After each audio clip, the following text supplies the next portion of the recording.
बिस्मिल्लाहिर्रहमानिर्रहीम। अस्सलाम वालेकुम दोस्तों, मैं हूं आपका होस्ट, आपका दोस्त जुगनू जान, और आप देख रहे हैं जुगनू फूड। तमाम दोस्तों को जुगनू फूड में खुश आमदीद।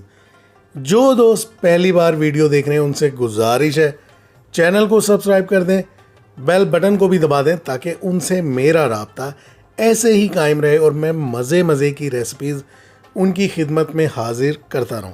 दोस्तों, आज हम एक बहुत ही मज़े की रेसिपी बनाएंगे। दम पुख्त की ओरिजिनल रेसिपी है। इसको कैसे बनाना है, किस किस तरह से क्या क्या चीज़ें शामिल करनी है, आज आपको बताते हैं।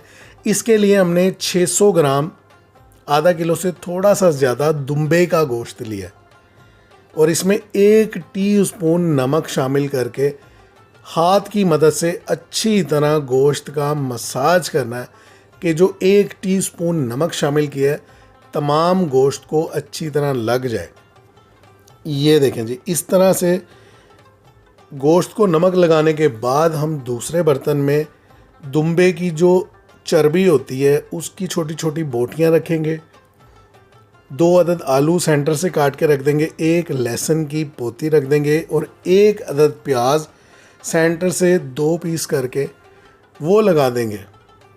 और जो गोश्त जिसके ऊपर हमने नमक लगाया था इस तरतीब से लगाएंगे कि सारी चीज़ें उसके नीचे कवर हो जाए। ये देखें जी, गोश्त हमने लगा दिया है।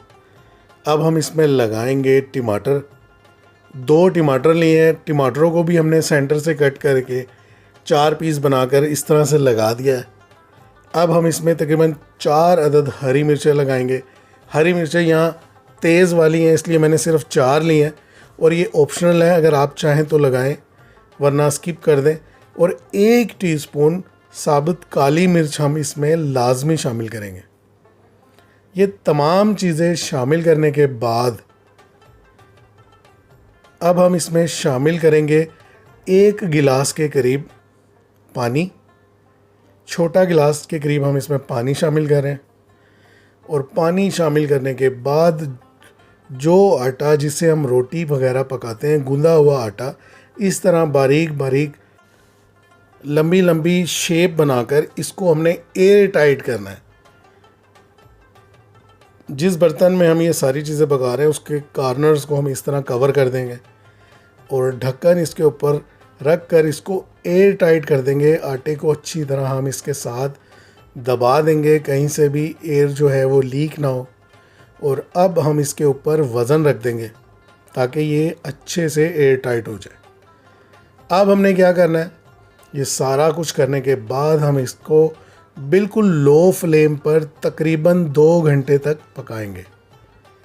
2 घंटे गुजर चुके हैं बिल्कुल लो फ्लेम पर। जिस तरह मोमबत्ती जलती है इतनी आग में हमने इसको 2 घंटे पकाया है, बिल्कुल एयर टाइट करके। 2 घंटे गुजर चुके हैं, गोश्त मुकम्मल तौर पर गल चुका है और हमारा बहुत ही ज़बरदस्त, इतना लाजवाब दम पुख्त तैयार हो चुका है। आप इसकी एक सिप लेंगे तो सारी उम्र याद करेंगे। मुझे उम्मीद है ये रेसिपी भी आपको ज़रूर पसंद आएगी। नेक्स्ट वीडियो तक के लिए मुझे इजाज़त दीजिए। अपना बहुत सा ख्याल रखिए। अल्लाह हाफिज़।